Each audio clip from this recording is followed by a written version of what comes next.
Nous sommes dans les Hautes-Côtes, plus précisément dans la commune d'Échevronne, située à quelques kilomètres de Pernan vers Genesse, et nous partons à la rencontre de Laure Play, qui élève une quarantaine de chèvres au milieu des vignes. Elle va nous présenter son activité, ses chèvres, son troupeau, ses fromages, son métier en général. C'est parti. J'ai lancé les chèvres en 2006. Donc j'ai commencé avec une quinzaine en lait et maintenant j'en ai 45 en 2012. Donc je fais toute ma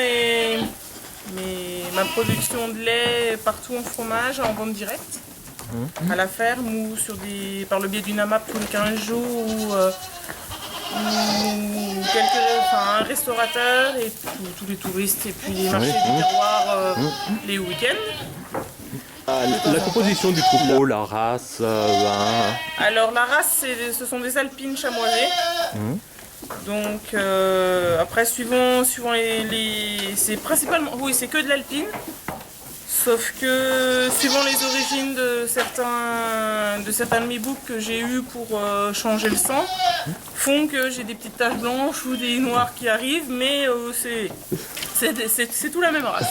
C'était une volonté cette race-là ou Oui. Ou ça c'est venu comme ça? Non, ça s'est trouvé comme ça, mais c'était quand même mieux d'avoir. Enfin, pour moi, c'était plutôt des alpines. Au moins, on peut les différencier et être.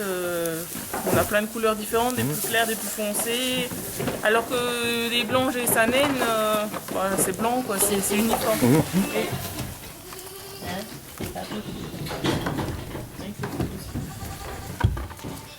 Après, elles sont toutes là, Si elles sont là, c'est qu'on les a choisies et qu'on a choisi de les garder pour au moins essayer un an ou deux pour voir la lactation déjà.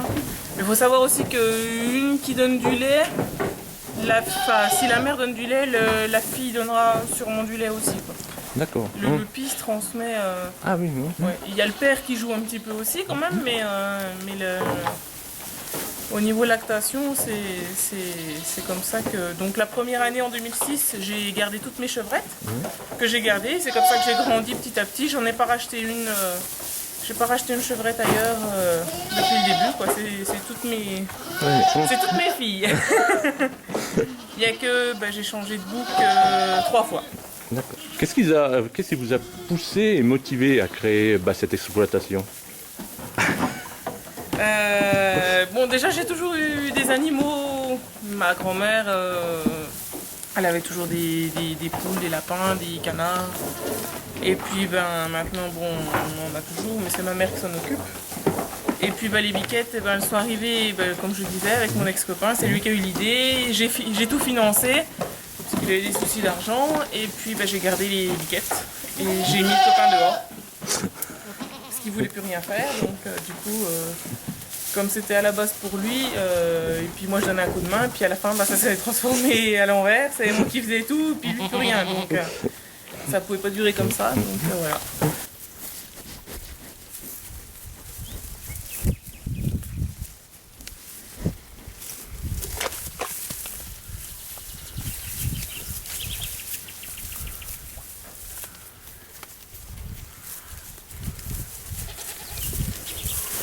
Quel a été votre parcours Donc moi, j'ai fait aucune étude pour les chèvres, sauf récemment, mais mon parcours, je suis rentrée en 2000 au lycée viticole de Beaune, puisque mes parents sont viticulteurs. Donc j'ai fait 2000 à 2004, j'ai fait 2 ans de BEPA et 2 ans de bac pro CGEA, donc conduite et gestion d'une exploitation agricole, au lycée viticole à Beaune. Et puis quand je suis sortie, donc j'ai eu mon bac pro. 2005, j'ai fait tous mes stages pour pouvoir m'installer dans les vignes. Et puis en 2006, je me suis installée en avril 2006 dans les vignes, dans la société où mon père et mon oncle avaient. Donc j'ai repris des parts de mon oncle qui part en retraite.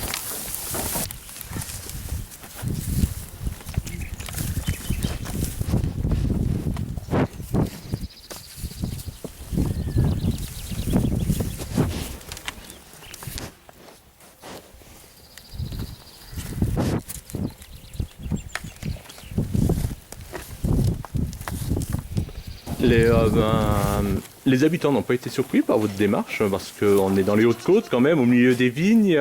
Et puis c'est vrai que des élevages caprins dans la région, c'est rare quand même. Il n'y en a pas beaucoup. C'est vrai que sur le coup, on a un peu regardé comme des bêtes curieuses, surtout au milieu des vignes. Hein. Oui, les chèvres, il ne faut pas qu'elles viennent dans mes vignes hein, parce qu'elles vont tout manger. Mais bon, elles sont quand même assez bien disciplinées. Enfin, ça m'est arrivé une fois ou deux que y en a une qui sort de clôture, elle reste à côté. Quoi. Elles restent pas, elles vont pas, de temps en temps elles vont sur le chemin, mais elles ont encore pas mangé une vigne dans le coin. En 6 ans, elles sont restées... Ça va alors.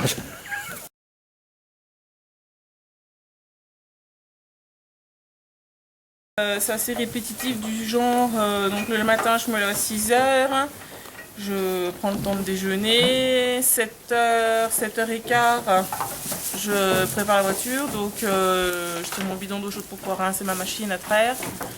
Je prends mes pots qui sont à la fromagerie pour pouvoir vider mon lait ici puisqu'il est filtré là dans le bâtiment.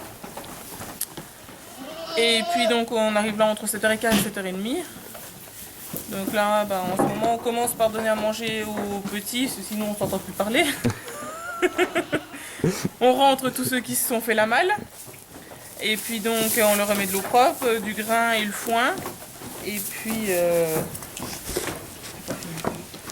puis après, on enchaîne, on met à manger au bouc, on met un saut de grain ici. Et après, on met dans les cornadis, on commence la traite. Donc entre 7h30 et 8h moins le quart, ça dépend. Et puis du coup, on en a pour à peu près 1 heure de temps, 1 heure et quart à 2. Donc j'ai ma soeur ou mon papa qui viennent m'aider. Des fois c'est les deux, souvent aussi. Donc après, on redescend entre 8h30 et 9h, ça dépend. Là je mets mon lait à refroidir pour qu'il arrive à 17-18 degrés. 19, ça dépend, ou 20, ou 20. Et puis, donc ça fait à peu près un quart d'heure, 20 minutes d'attente. Donc ça laisse le temps de changer pour être en tenue fromagerie. Donc en gros c'est 9h, 9h15, on est en fromagerie.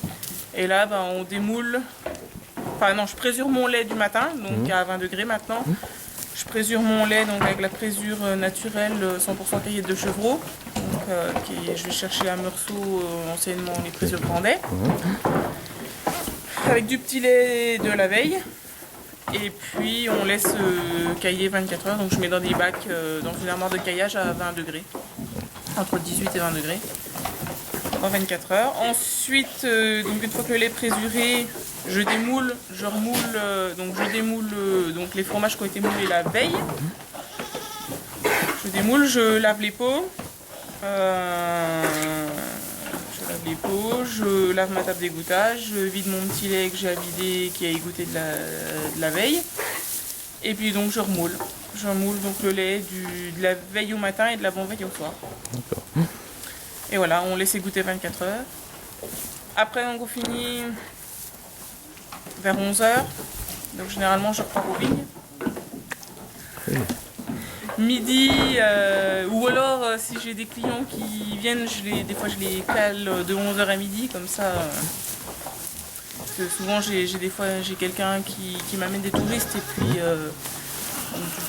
coup je les cale à cette heure-là.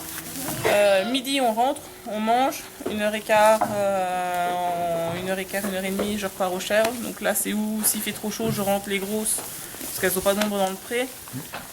Je remets de l'eau fraîche et du foin à tous les bébés. Après, je repars aux vignes jusqu'à 17h30. 17h30, on rentre des vignes. Je prépare pour la traite du soir. 18h, on est ici jusqu'à 19h, 19h30. Ça dépend si on a du monde à la traite. Parce que comme tous les gens connaissent maintenant, ils arrivent à l'improviste. Donc des fois, on est 15 personnes là au milieu et tout le monde est content. Ça court partout. Les petits vicailles courent partout. Les enfants courent partout. Donc voilà. Après, donc 19h15,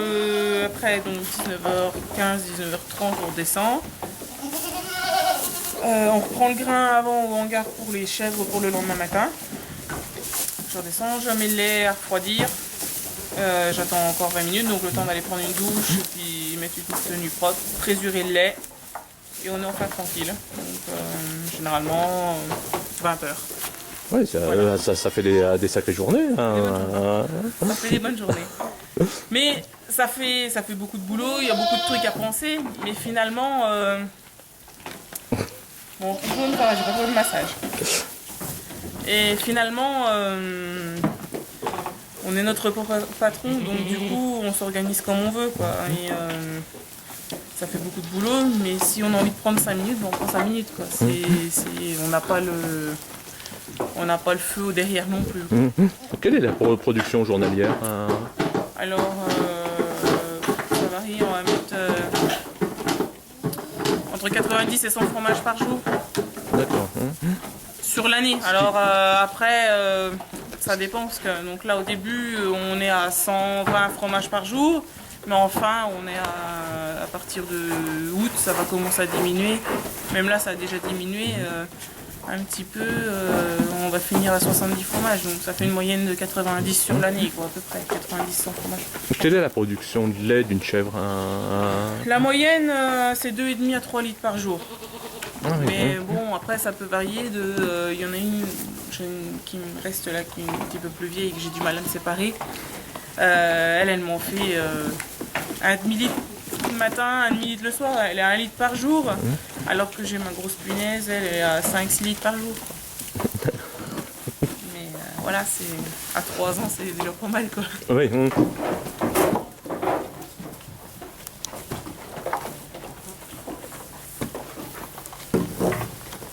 Comme elles mangent, donc elles ont l'orge aplatie de l'exploitation, la luzerne déshydratée de l'exploit aussi, le foin et la paille, tout est fait par nos soins. Donc du coup, elles ont du foin et de l'orge et de la luzerne toute l'année, quoi. Sauf après quand elles n'ont pas de lait, elles sont un petit peu diminuées en ration l'hiver. Et sur un mois, sur le mois de novembre, pour complètement arrêter le lait, il faut donner que du foin et de la paille, ça va trop riche.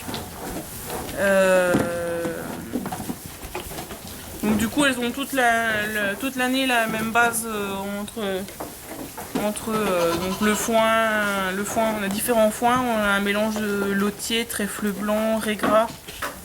Donc il fait un petit foin comme celui-là qu'elle mange super bien.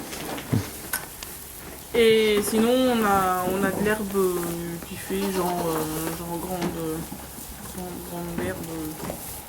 Des fois qu'on fait quand c'est sec, une année sèche, on a le droit de couper les jachères. Donc du coup, c'est l'herbe qui tombe, c'est l'herbe qui est sur le terrain.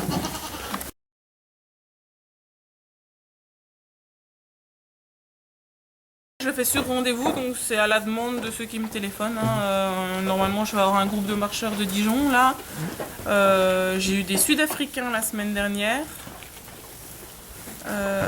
Et j'ai des crèches.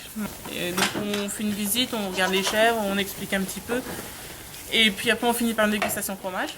Donc là les petits bouts sont super contents. Elles ont tout un nom et je connais les origines sur les 6 ans, je connais l'origine de tout.